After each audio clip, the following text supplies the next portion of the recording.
guys, welcome back to the channel. Today we'll be working on this Pontiac G8 2009, I believe. And we'll be installing lower control arms, tie rod ends, outer tie rod ends, and as well as the sway bar end links. Without further ado, let's get to it.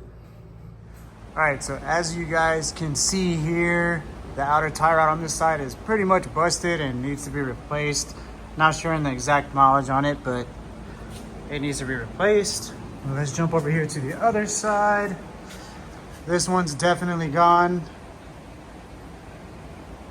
as well as this forward control arm.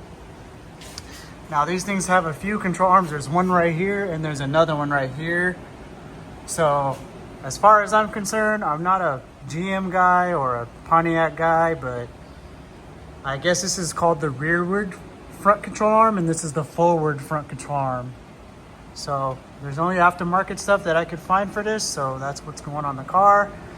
As long as we address all of these issues, then we'll pretty much do the alignment on this thing and then we'll be good from there. All right, so first things first, we've got to take this bolt and get it off, or not get it all the way off, but loosen it up so we can make a distance between here and here. Now this is a pretty cool tool I like to use to pop off certain tie rod ends. Not recommended to use if you're going to just separate the joint right here, because this can damage this boot, but since we're replacing it, we'll go ahead and use this guy.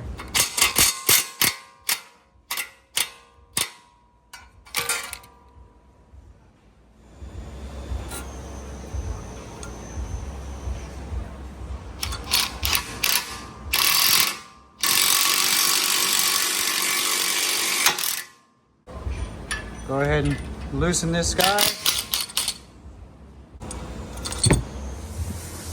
All right, so let's go ahead and try to spin this off.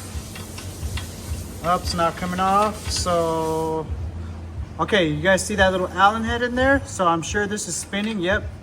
So since that's spinning like that, obviously it's not gonna come off. So what we gotta do is hold this with the Allen key and then use a wrench, whatever size this is, I think it's a 19 mil, and then hold the Allen key while we're spinning this nut off and it should come right off. All right, so here's the setup right here. You're pretty much gonna use this Allen right here, the socket, Allen socket, to hold it still. You're holding this stud still right here, and then you're just pretty much loosening the nut with this. All right, so we got it off. Now we're gonna take this tie rod off to replace it.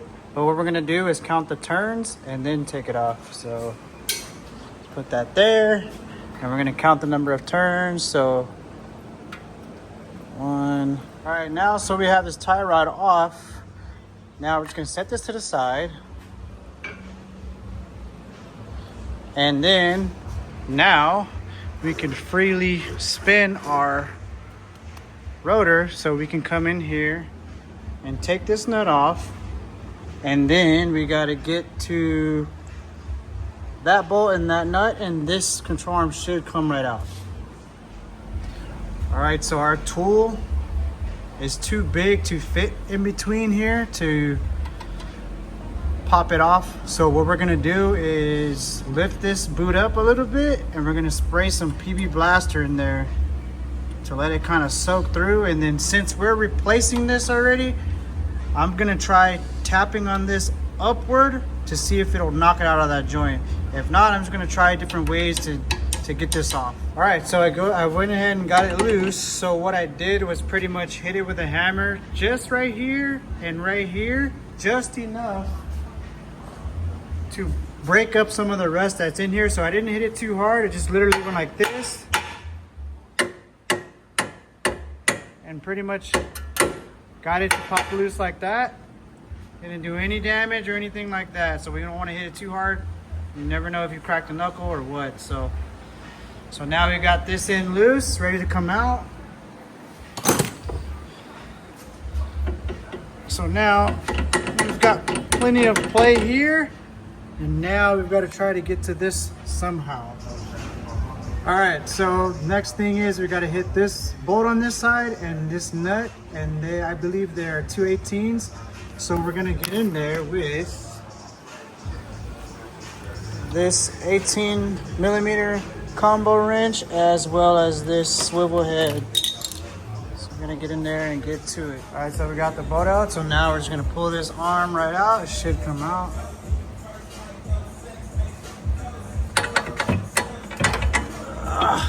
You need 2 hands for this, so I'm gonna put the camera down. So in order to get this front lower control arm out, you've got to swivel this all the way to the side, and then it'll give you enough room to lift this up and out of this hole right here, and then you can just pull it straight on out.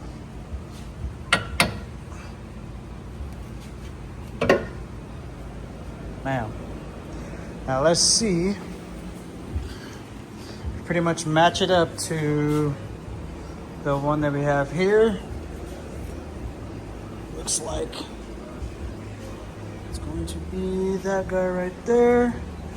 All right, so this one's gonna be a little bit different. So as you can see, it says bounce the vehicle several times to set all the suspension, check and adjust the wheel alignment, refer to the wheel alignment measurement in the wheel alignment, and then it says tighten the caster arm to subframe retaining bolt.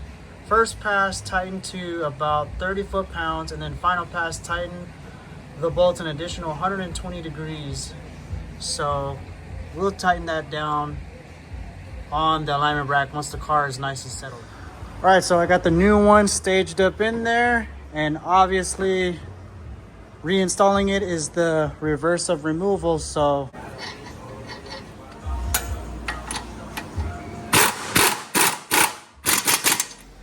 all right, so for the bottom lower control arm nut, or aka caster arm, that bottom nut gets tightened down to about 30 foot-pounds, as you can see, and then you have to tighten it an additional 60 degrees.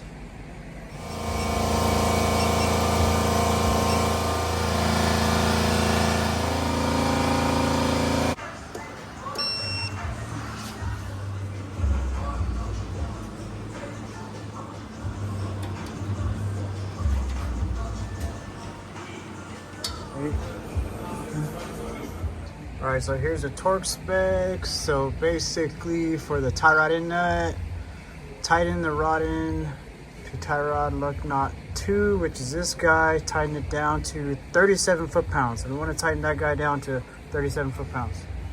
All right, so we got our tie rod on and we got our nut on, but we're not going to tighten this all the way down because we're going to go straight to the alignment rack to do the alignment. So I would leave this loose if you're doing the alignment yourself. It makes no sense to tighten it down if you're just going to do the alignment.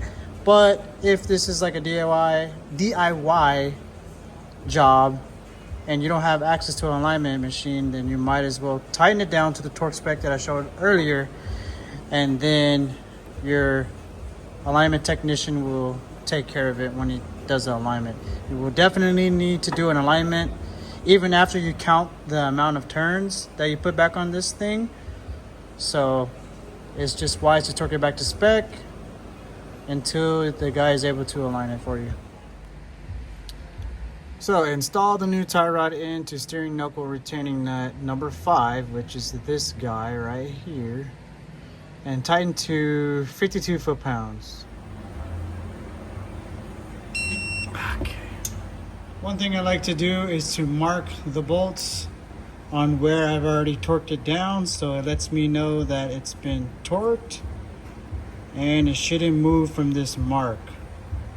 So that way when you're doing your inspection later on, you can see that nothing loosened up and everything's good where it was at before.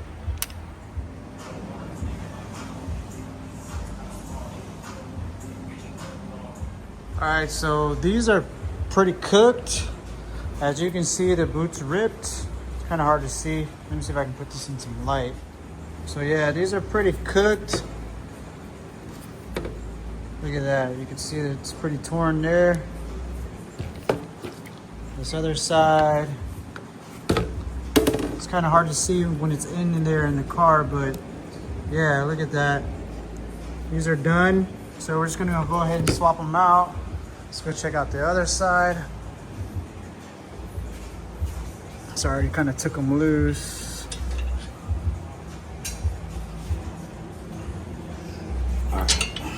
Okay. Now look at this. This is fucking nasty. Yeah, this side's done. Look at this. Kind of hard to see. Let me get some better lighting, but yeah, it's time to replace these. It's kind of hard to see when it's in the car, but once you start taking things apart, you discover new parts that need to be replaced. And since we're dealing with a vibration issue and things like that, we might as well take care of all the necessary things that we can see in there. So we'll be replacing these with some new ones. Got right here. And just a comparison, these look so much better than the old ones. We got the new bolt. The boots look nice. They feel good, nice and firm. Versus this feels all worn. Look at that. I mean, this is just super worn out. And this, you can't even really move it. So time to replace these. So we'll put these on the car. All right, so with these, focus. So you can see how there's an alloy head inside. So when you put these on, make sure it goes like that, and then the bottom end goes in like this on the sway bar, and it's pretty much in. So when you tighten these down, and if this happens to spin, you can hold it with an Allen right there, and then you can continue to tighten down the nut.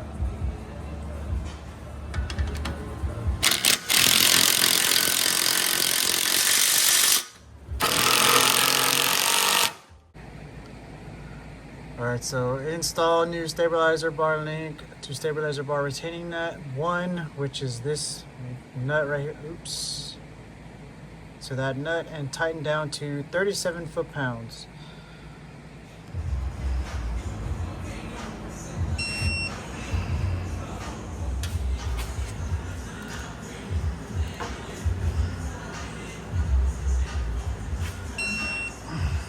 All right, so let's go through and mark all the bolts that we hit. We know this ain't gonna move. Let's mark it there. Okay. What else do we hit here? So, mark that there. Okay. Mark this one.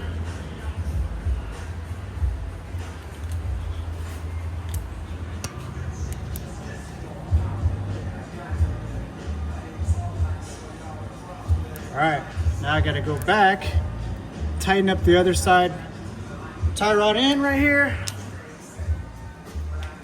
tighten this guy up, and I'm gonna leave this guy loose because we're gonna go do the alignment. So tighten this guy up, torque it down, and then get cracking on the alignment.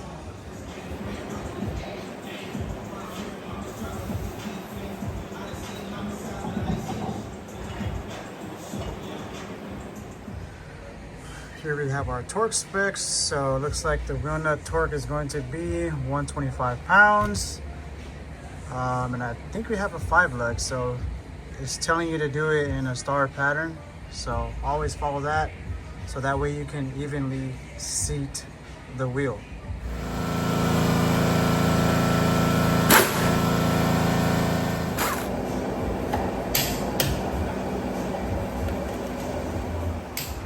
So he pretty much has full exhaust and has some sort of resonator or something to do with the droning, I think. But yeah, this thing sounds pretty good, so I'm gonna do a cold start video so you guys can see what it sounds like. It's pretty loud, but it sounds good. It's a V8, so. All right, so one thing to mention, when I do all my services, I like to fill all the airs up to the proper air pressure, and these seem to be a bit low, but here's where you find that information. Is right on the door placard. Right when you open your driver door, the information's right there. So looks like we're gonna fill it up to 36 PSI for the front and 39 for the rear.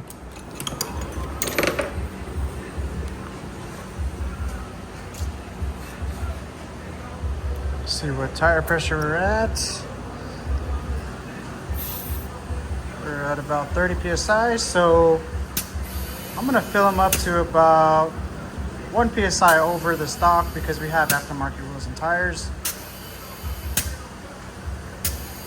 So it's important to have the tire inflated to the proper air. Wait, what? I think it was 36 and 39, so I'll go 37 and 40 in the rear.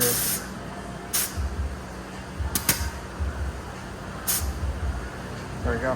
Now I'm gonna fill the rest of the tires up, but I wanna bore you with tire air inflation. So, but it is important to fill up your tires with the proper air inflation.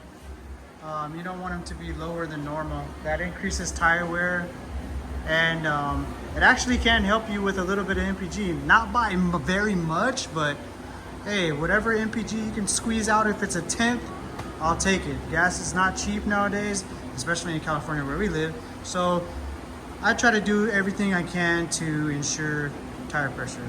Make sure you got the proper tire pressure.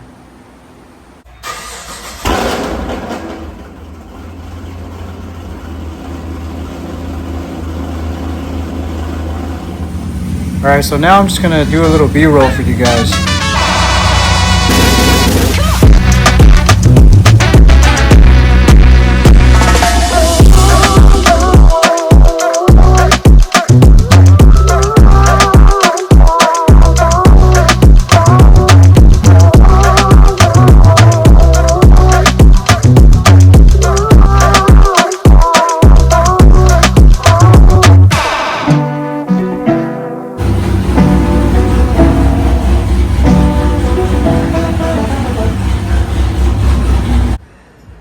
Alright guys, so just got the car all on the alignment machine. Everything is mounted up. Those are the numbers. As you can see, everything has been compensated and ready to start the alignment. So here's the numbers here. So we're just gonna pretty much fix the front end because this customer is coming back for some stuff in the rear end that needs to be addressed. So since I installed all the tie rod ends and everything on the car, we need to get this back in spec because this is way out of spec. This will kill your tires right here. So we need to get this back into spec, and then we're gonna worry about the rear later when the guy comes back to do all his bushings in the rear. Remember that bushing that we snugged up before? Now we got the car settled, so let's go ahead and torque it down. All right, so we just torqued it to 30. Now we gotta do 120 degrees. Okay, zeroing out. All right, so what was it, 120?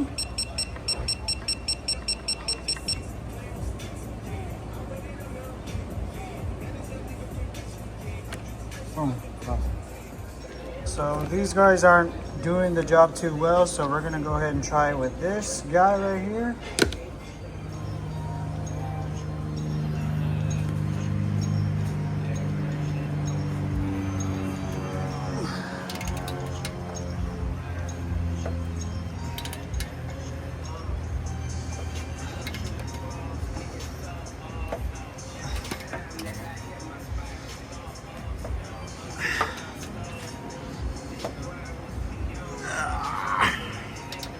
Baby, come on. 120. Let's go.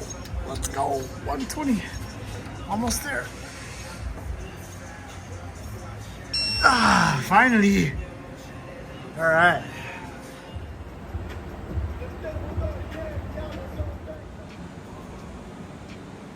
All right, so those are the final numbers that we got on the car for today.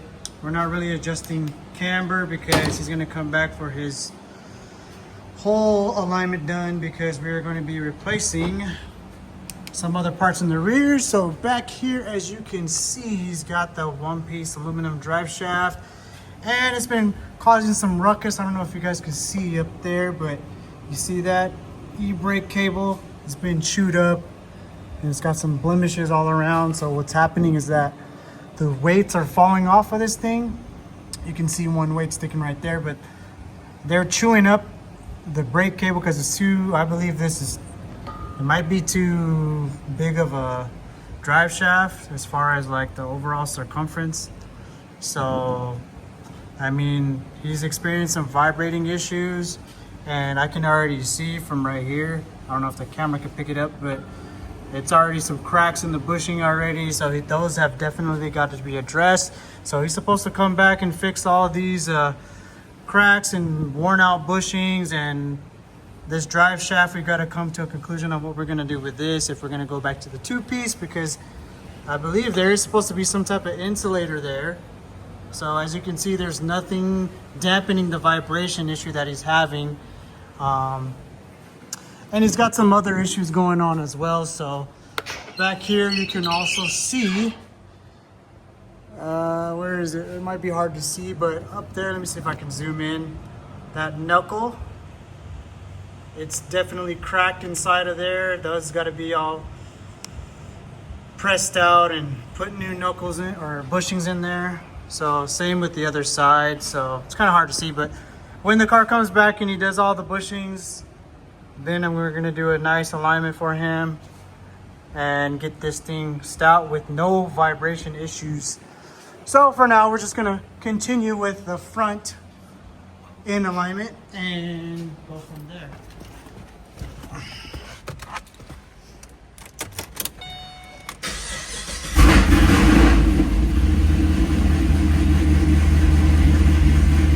All right, so we're just doing a quick test drive just to make sure that the steering wheel is straight after we do the alignment, make sure we don't hear any funny noises, clunking and things like that. So we've hit it straight away, so steering wheel is pretty straight, hands are off the wheel, looks good. So we're just gonna go back to base, invoice the customer out, and send him on his way. All right, so we're just gonna give it a quick little baby pull just to see what it can do. Nothing crazy. Yeah, and the steering wheel is straight, so we're pretty good there. Now, we're still experiencing those vibration issues. So, like I said, the customer is gonna come back and fix that, and it doesn't feel too good when you're driving fast or at a high rate of speed and you have that vibration. So we definitely got to fix that, and I believe it's going to be something to do with this 1-piece drive shaft that's not set up correctly, but we'll have to cross that bridge when we get there. All right, guys, if you made it this far, thanks for watching. Be sure to like, subscribe, and I'll see you guys in the next one.